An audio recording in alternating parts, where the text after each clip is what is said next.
So the so-called flight procedure is extremely promising because it's a procedure against glaucoma without opening the eye. The problem with the trabeculotomy is that you have to open the eye and you definitely see bleeding. And that's the last thing you want to see, but it's a sign of success. So it's comfortable for the patient, it's a very short procedure, and it can be done under topical anesthesia. And that's a big difference for me, so it's very promising, this technology. The flight procedure has two phases. First, a 360-degree gonioscopy scan is used to select a precise target. Then, the system non-invasively docks with the eye to deliver the laser to that location. The team that's developing the femtosecond-laser for glaucoma today at ViaLase is the same team that developed the first two pioneering femtosecond-laser technologies, IntraLase and LensX. The femtosecond-laser technology, applying it to glaucoma for the first time. And this is a real area of unmet need.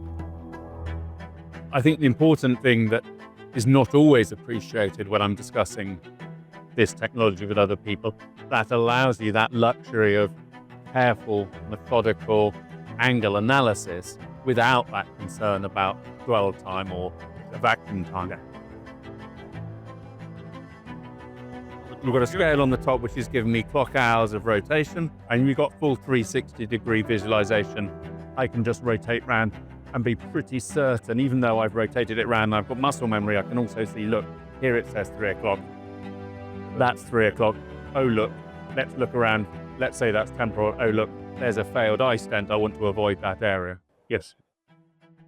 The high resolution OCT in the ViaLase is of greatest importance because you can then, over 360 degree, check the angle, look for the best place to place the trabeculotomy. So you definitely place not only the procedure at the right position, but also in terms of length and effects, we can down the road definitely also fine-tune and customize the procedure. Beyond just viewing, the surgeon can also document any findings for the patient's record. That button's just taking a screenshot as I'm delivering anything. Yes. But I could do that at any stage while I'm doing the imaging step of the procedure. I can just, for the medical record, I can say, right, okay, here's the previous stent, here's the previous opening. So there's a rigid lens in the middle there and a very soft cup around it. And then it's sort of tea with the queen, isn't it? Absolutely, correct.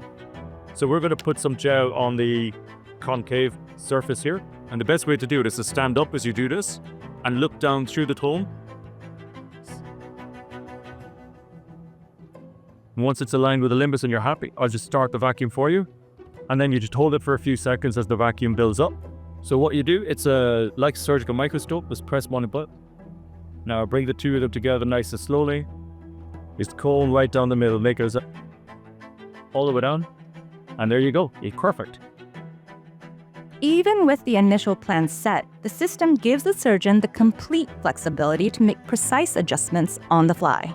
At this stage, I can choose where I'm treating. We previously defined 7 o'clock, but I can actually move it from there. So if I realize that actually on this camera, I wasn't quite orientated correctly to my satisfaction, or I've changed my mind about positioning.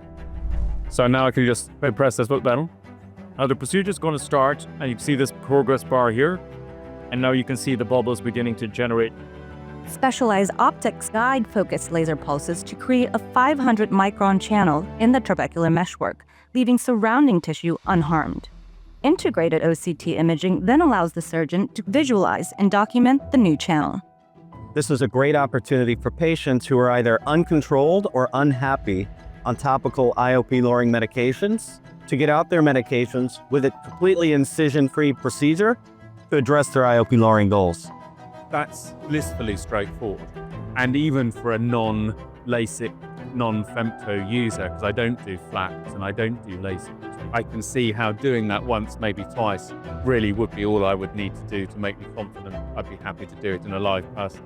Currently, it's placed like an alternative of other invasive glaucoma procedures. I personally see this procedure because of the low inflammation, the low invasiveness. My vision is that it is great to place it in the private practice, but also in your general practice, because it's a great alternative for patients who may have not responded or have already underwent other procedures, or maybe also not doing so well with anti-glaucomatous topical drug treatment.